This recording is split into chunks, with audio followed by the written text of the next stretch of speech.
Let's bring in Hillel Neuer. He's the executive director of UN Watch. UN Watch is a leader in the UN in the struggle against anti-Semitism and campaigns at world bodies against all forms of racism and discrimination. Hillel, first of all, thank you for joining us this morning. I want to get your assessment on where we stand in this very delicate conflict. Well, we've reached an important stage. Iran's primary nuclear weapons facilities have been destroyed. The project that the Iranian radical regime has been spending about $1 trillion of the Iranian taxpayers' money for the past decades have turned into dust. They are humiliated before the world and before their own people. They openly stated every single day that their program is death to America, death to Israel.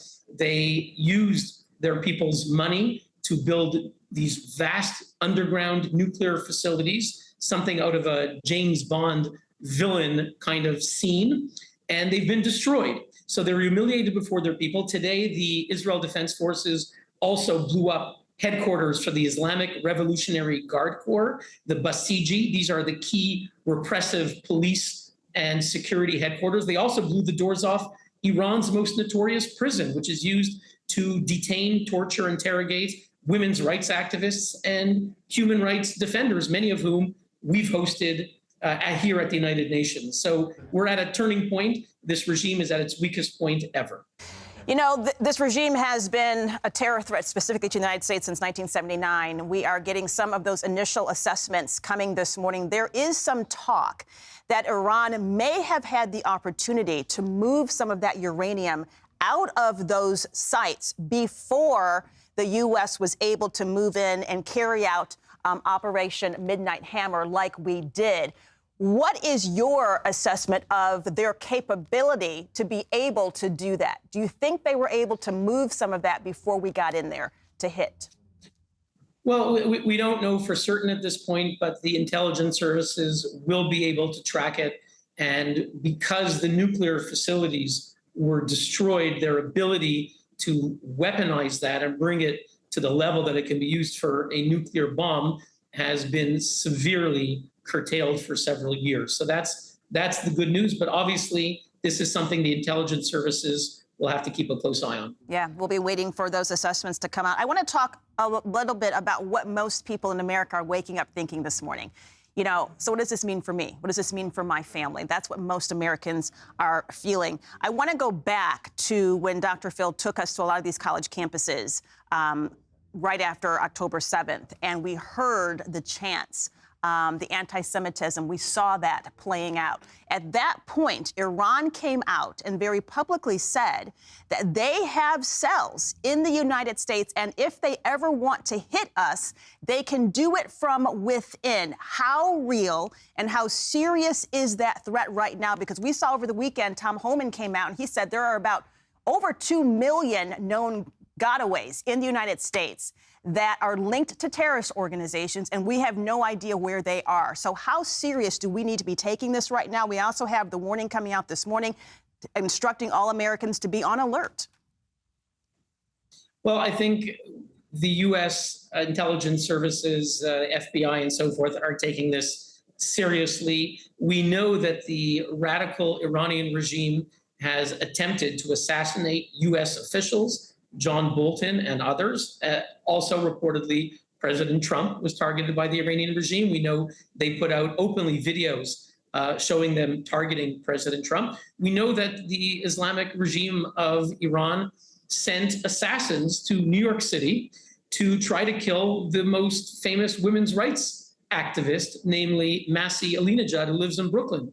They sent assassins to go kill her. They were arrested. I was at the trial in New York several months ago. They were convicted. So we know the Iranian regime has a modus operandi where they hire criminal gangs from different countries and send them into the United States, into Europe. I'm speaking to you from Geneva, where we just hosted a Dutch member of parliament who's an expert on Iran's use of death squads within Europe. So I think it is a very real threat. The Swedish government recently released information about what Iran does in Sweden. Again, hiring criminal gangs to assassinate their opponents. So it's a real threat, and I trust that the FBI and other U.S. security agencies will be on it. You just gave us some real and raw context there for people to consider. Tom Homan also came out this weekend, and he said, yes, we do have these known terrorists, known gotaways. That's a serious issue. But what do you make of, and he pointed to this, he says, we also have another enemy faction working from within, and that is those within our own government. There are some in the Democratic Party who are coming out against the United States taking out this nuclear capability. What do you make of what's happening within our own country? You would think that we'd be able to come together around a terrorist threat like this, but we have people within our own government, both sides, but particularly there's support on the Democratic side for a lot of what we're seeing play out. Look, I think it's not going to put them in the same category, of course, as those in the Democratic Party, either the mainstream from the party or the radicals, as the terrorists, of course. But I think it is very disappointing. There is a time when you come together. You know, Israel is an example of an extremely polarized society, extremely fractious. I wouldn't say they came to a civil war, but came close. You know, the left in Israel, they hate Netanyahu, and they've been obsessed, you could say, or devoted to unseating him in a very extreme way. And yet, the leader of the opposition, Yair Lapid, and other key opposition figures said, when we're in a war with the radical, murderous regime of Iran, we're going to put aside all of our oppositions to Netanyahu, and we're going to stand with the government in their war against this radical regime. The same is what should be happening in the United States. We know that people hate President Trump. We know that there are natural divisions of politics, but now is the time. This is a regime that all presidents, President Clinton, President Obama, President Biden,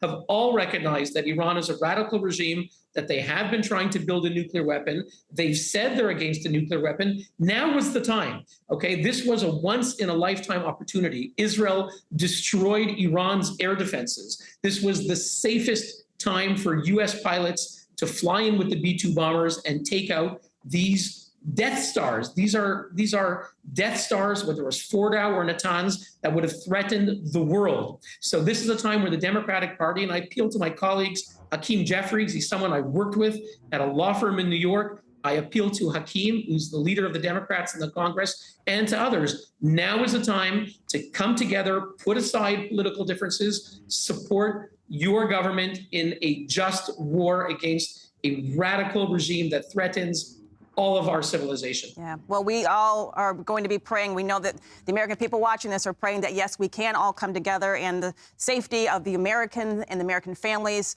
and peace be put in the forefront. We can put all that aside. I'm just going to note as we say goodbye that it's interesting some of the Middle East leaders who are not coming out in support of Iran. That is something to take note of as well. There are a lot of Middle East leaders who are not saying yay, Iran. So it's very interesting to see a lot of those connections and who's saying what and who's not saying a lot in terms of Iran. Hillel Neuer, so good to see you. Thank you for that incredible insight and depth. We appreciate your time, Joe.